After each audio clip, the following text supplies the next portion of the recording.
할렐루야. 하나님께서 여러분의 삶에 놀라운 은혜를 함께 하시기를 축복합니다. 회당이라고 하는 조직이라면 조직이고 건물이라기보다는 일종의 조직이죠. 그죠? 회당은 유대인 남자 10명이 있어야지만 구성이 됩니다. 그래서 만 14세 이상이면 남자로 치는데 10명이 있어야 됩니다.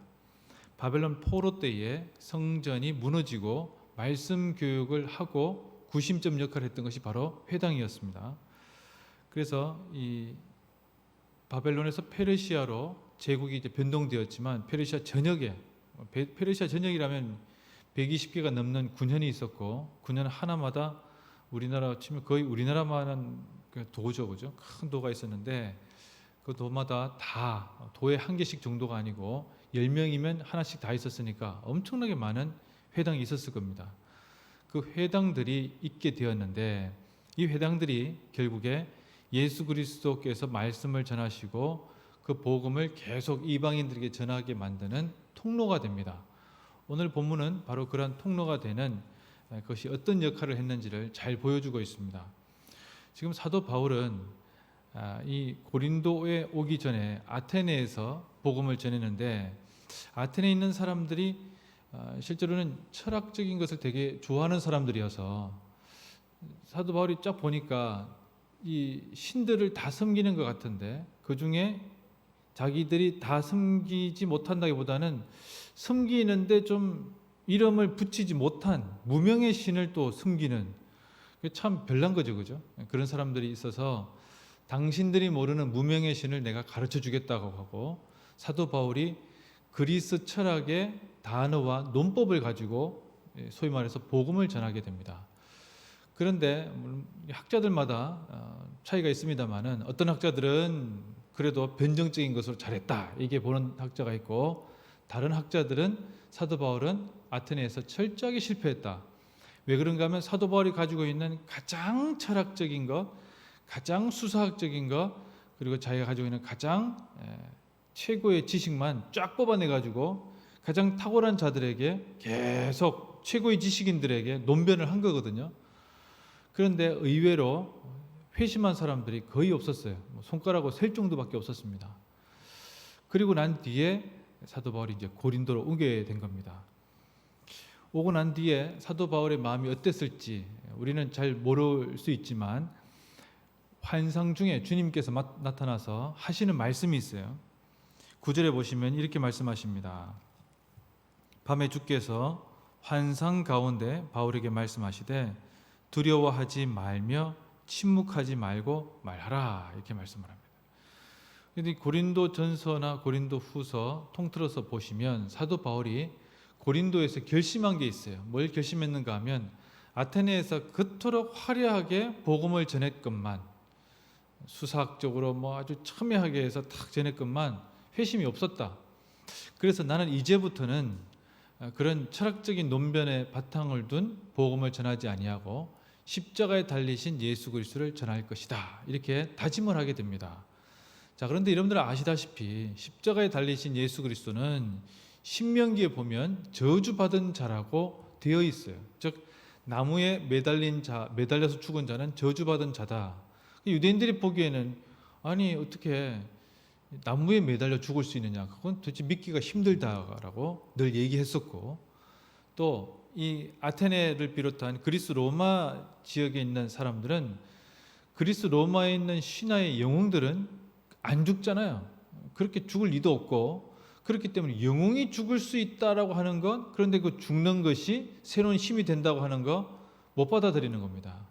그래서 그 사람들에게는 예수 그리스도의 복음을 전하면 미련한 자가 되는 거예요. 어리석은 자가 되는 겁니다.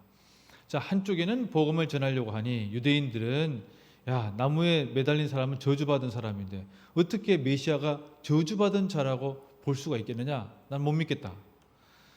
이방인들에게 복음을 전하려고 하니 이 그레코 로만 지역에 살고 있는 사람들은 영혼이 어떻게 죽을 수가 있느냐? 영혼 다 살아서 그거 못하는 거냐? 꼭 죽어야지만 뭔가 이룰 수 있는 것이냐? 이런 질문에 대해서 말문이 탁탁 막히는 거죠. 그때 사도 바울이 정말 긴급하게 깨닫게 된 것은 복음을 깨닫게 한다고 하는 것은 이게 사람의 말로 되는 것이 아니고 하나님께서 그의 마음을 감동시켜야지만 되는 것이다라는 것을 절실하게 깨닫게 됩니다.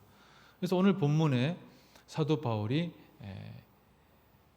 예수님께서 그에게 나타나서 사도 바울의 실제로는 두렵고 떨리는 마음이죠. 잘못 말씀을 전하면 죽을 수도 있는, 실제로는 이제 사도 바울은 회당에 찾아가서 회당에 있는 유대인이 아니고 이방인 중에서 유대교를 입교를 막 앞두고 있는 사람들, 그런데 할례를 앞두고 좀 되게 고민하고 있는, 요즘은 뭐 할례 받다가 죽는 사람 없겠습니다만 옛날에는 대단히 많이 죽었습니다. 그러니 마지막에 이걸 결심한다는 게 보통 어려운 일이 아니거든요. 회당장은 계속 그런 사람들을 두고 용기를 가지라고 격려하면서 때로는 엄포도 놓고 이런 상황이었는데, 사도 바울이 그들에게 뭐라고 얘기하는 겁니까? 당신들은 할례 받을 필요 없이 하나님의 자손이 될 수가 있습니다 라고 얘기한다는 거예요. 이거 하나님의 자녀가 된다는 것이 할례라든지 율법의 어떤 저촉점이 뭔가 지켜야 해서 또는 목숨을 무릅쓰고 해야 될 것은, 그것은 다 예수 그리스도께서 하셨기 때문에 당신들은 할 필요가 없다. 이 이야기가 얼마나 큰 복음이 되었겠어요. 그러니 회당에서 열심히 앉아서 복음을 예배를 드리고 있던 이방인들이 다음 주 되면 다 사라지고 없는 거예요. 알고 보니까 지난주에 왔던 그 사도 바울이라는 자가 다 데리고 나간 겁니다. 그래서 근처에서 가정교회를 이룬다는 얘기를 듣게 된 거예요. 그래서 빌립보에서부터 쭉 사람들이, 고린도도 마찬가지죠, 사도 바울을 죽이려고 그렇게 쫓아왔습니다.